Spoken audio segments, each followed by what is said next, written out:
If you know me at all, which hopefully none of you do yet, I mean I haven't been uploading that long, you'll know that I love detective media. Books, movies, games, hot ones in my area, pretty much anything that focuses on using clues and investigations to solve mysteries. Oh yeah, that's my bag. I've seen like 50 iterations of Sherlock Holmes, and The Great Ace Chronicles is still the best one. Followed closely by House, but he's mean. Either Somnium Files is my third favourite game of all time, and Persona 4 is right up there, come on. And hell, I'm still mourning the death of Prodigal Son, a show about an FBI profiler whose father was a serial killer, who was caught when his son found one of his would-be victims in the basement, later regularly visiting his father and using his expertise and intellect to understand the minds of killers. And dealing with the deep psychiatric issues, of course. The show ended on a cliffhanger, and I hate that! But speaking of detective franchises I like, Knives Out. I'm sure you've heard about it, especially considering the immense positive reception it's amassed over the years.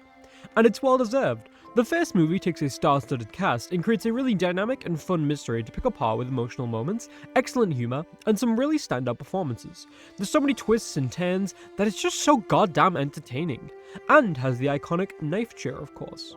But all of it gets tied together by the central character, Benoit Blanc, an absolutely iconic detective figure that investigates in style, which makes sense considering he's gay. Which should be obvious, as most iconic detectives are. But Daniel Craig and that unique southern charm is just so damn delightful to watch. And I can't help but smile every time I hear this magic man's funny words. So this brings us to the latest entry in the Utensils Out series, Forks Out. A pretty unique spin on the Knives Out formula, which focuses on Beignet Blanc, living instead in a world of Muppets. Sorry, what was that? There's another one? Wake Up Dead Man is the third entry in the Knives Out series. Hopefully the third of like 10, because I need more of these fucking movies, Ryan. Because I can safely say, this movie fucks. It's probably like my third or fourth most anticipated movie of the year, and out of those, I mean spoiler alert, but it might just be the best.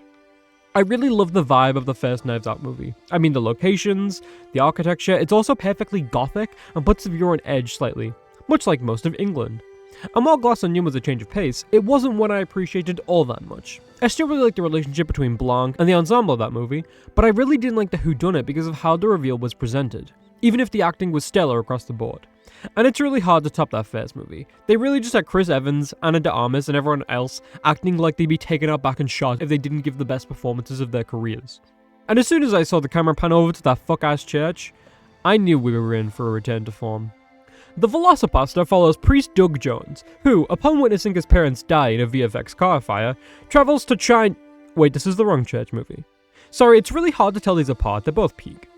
Wake Up Dead Man follows Judd Duplantis, played by Josh O'Connor, who was personally scouted by Daniel Craig. Rian Johnson had no idea who he was, which is shameful, because that means Rian Johnson hasn't seen Challenges. Shame on you, Ryan. Go watch Best Picture 2024. Judd is a former boxer turned priest, a man of the cloth who genuinely loves guiding people through faith. However, he clocked a deacon at his church in New York and was banished to a parish in a more rural area, run by Monsignor Jefferson Wicks, played by Josh Brolin. A controversial holy man who preaches out of anger and hate and shames people until they leave, so that only the loyal and interested remain, enraptured by his ideals and anger and abuse of the system of faith.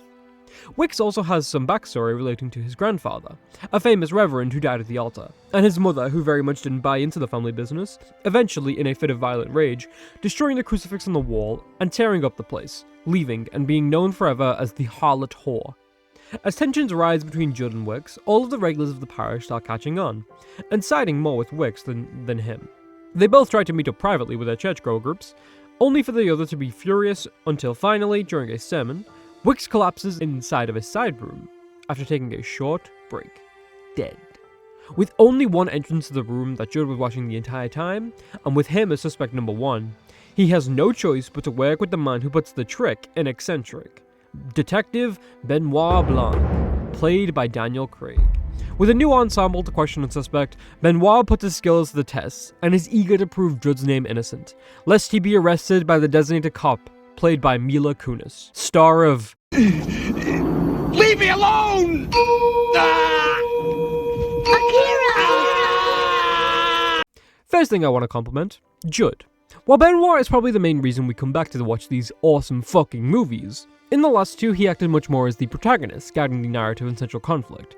While yes, he was the detective and wasn't as personally tied to the mystery as Marta or Helen, but we still followed him for most of the movie. Here, Judd is very much the protagonist. We go a long while without Benoit even showing up to the parish the plot takes place in.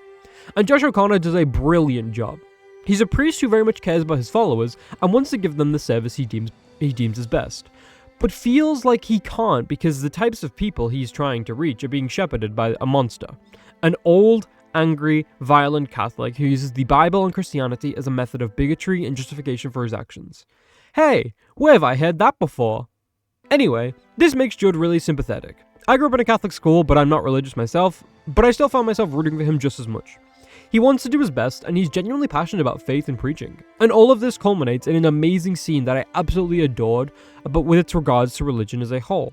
Blanc is talking about his qualms with the whole system, how it's all just a bunch of stories written years ago to validate the worst kinds of behavior, how it's filled with outdated practices, misogyny, homophobia, and he has such a vitriol with everything he says. You can clearly see how scorned he is by everything the Christian church preaches in that manner. And yet the movie doesn't challenge this. Blanc is much more of a three-dimensional character here because of how much he learns and develops besides just figuring out and solving a mystery. And all of this is because of Judd. Because in this same scene, he counters Blanc. He gives his side of the story, his view of the world, and the reason he remains faithful. That those stories resonate with all of us much like any standard kind of tale. And that while it can be read that all that faith is believing a lie, it could also be an awakening, a direct conversation with the inner truth that we all hold dear. But what's really telling the story here is the lighting. This movie has some of the best camera work and use of color and lighting of anything I have ever seen. My god, it's fantastic! As Blanc is discussing his surface level perception of the architecture, the sun starts to dim, like it's being blocked by a cloud. And as he rants and rants about his problems with the system of faith, which makes a lot of sense considering he's a gay man, the light gets darker and darker until the end. Then Judd starts to show his point of view, and the sun pops up behind him, brightening the room the more he talks about faith, until we see that he's completely engulfed by the light and Blanc only partially up to about his stomach, showing that he might feel what Judd is saying, but he doesn't truly understand it. Then later in the movie, when we're about to get the true reveal, Blanc is completely covered by the light of the sun, staring straight at it, finally understanding everything Judd is saying, and it all comes into place. It's so satisfying to see that told through external means rather than just dialogue or even acting in general. Rian Johnson really knows what he's doing when he's giving these movies their style. And speaking of color, the different sheets they use over the cameras for parts of the movie look amazing and really add a lot to the segments where they're used. My favourite being a backstory shown to us twice, one with partial red on the lens and one with a more natural colour scheme to reflect how it was to two specific characters.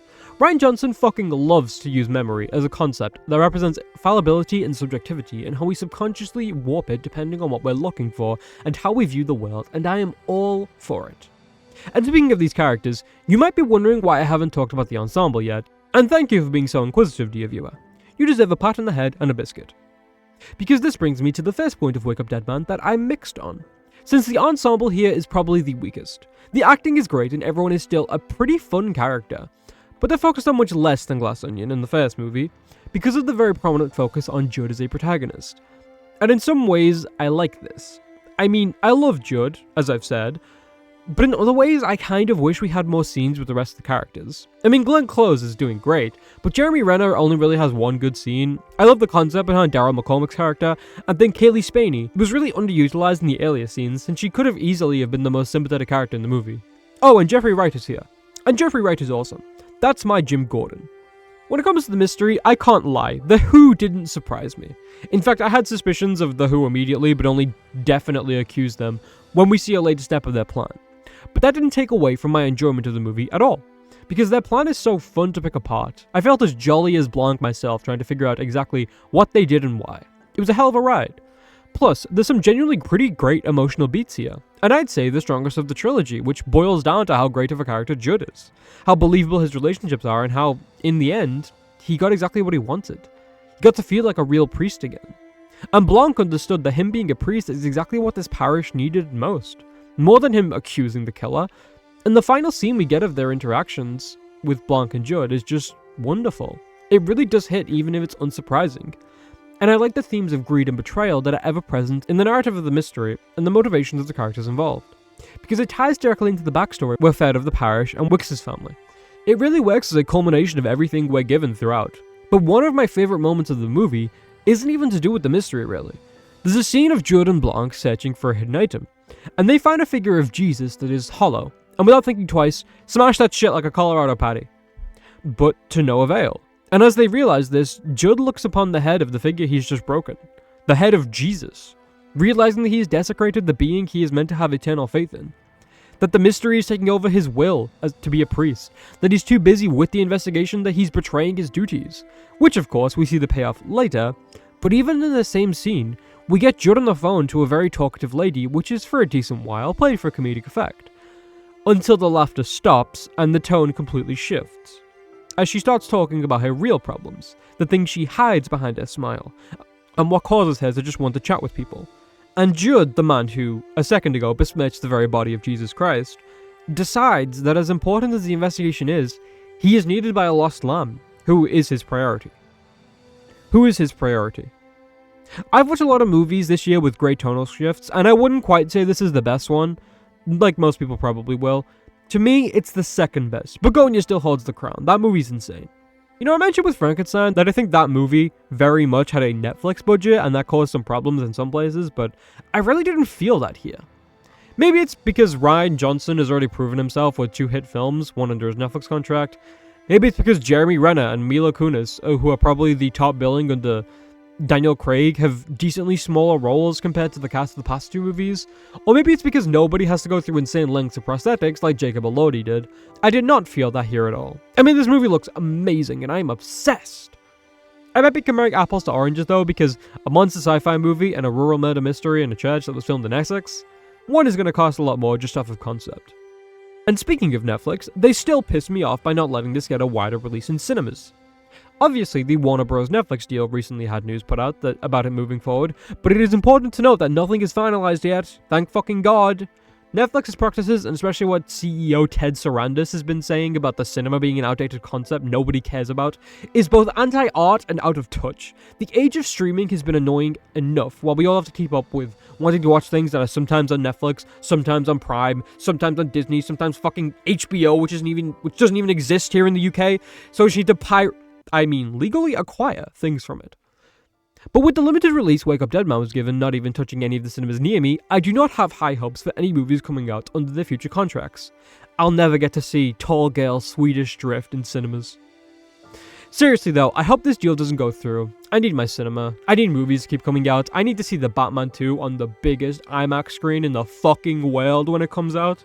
Wait, wasn't I talking about Knives Out? Overall, Wake Up Dead Man is an excellent entry into this trilogy that we can now call a series.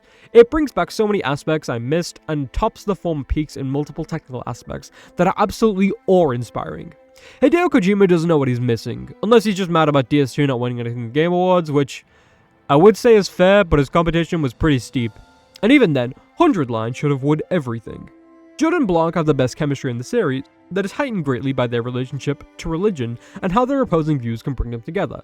Because another great thing about the movie is, it never says either of them are wrong. In fact, it very much respects that Blanc is an atheist who has no interest in God or religion, and Judd is a man who is almost exclusively guided by faith. It's a true analysis of old and new bases in religion, and tells a goddamn great mystery and narrative by using that as a setting. With its iconic and timeless gothic vibes, masterful filmmaking and story structure that kept me hooked the whole way through, and fantastic character and dialogue writing that just gets every interaction right when you mix in the wonderful tone shifts and understanding of the importance of character motivation, I am giving Wake Up Dead Man and Knives Out Mystery a heavenly 9.5 out of 10. I fucking love this movie, and it's very satisfying to see that out of my 4 most anticipated movies of the year, they're all 8 out of 10s or higher, baby. And with that, Wake Up Dead Man ends spot number 6 on my top movies of the year. And with Rian Johnson already confirming there's going to be a 4th one, I cannot be happier. I just need Ryan and Daniel's security to make sure they keep doing their job, because if something happens to either of them, there'll be hell to pay. And if you don't want me to hide Detective Benoit Blanc to find out your deepest, darkest secrets, yes, even your search history, I'd recommend you subscribe. The YouTube algorithm isn't kind to smaller creators like me, and only about 0.3% of my viewers are actually subscribed, so join the minority and be one of the cool kids. If you enjoyed this video, please like it, and if you didn't, that's okay. I still hope you have a wonderful day. Remember to take care and slow down. Things can get pretty hectic during the holidays, so don't forget to enjoy the little things. The impact drinking a hot chocolate and a warm blanket can have on the mind should not be underestimated. With that being said, I hope to see you in the next one. Thank you for the support, and goodbye.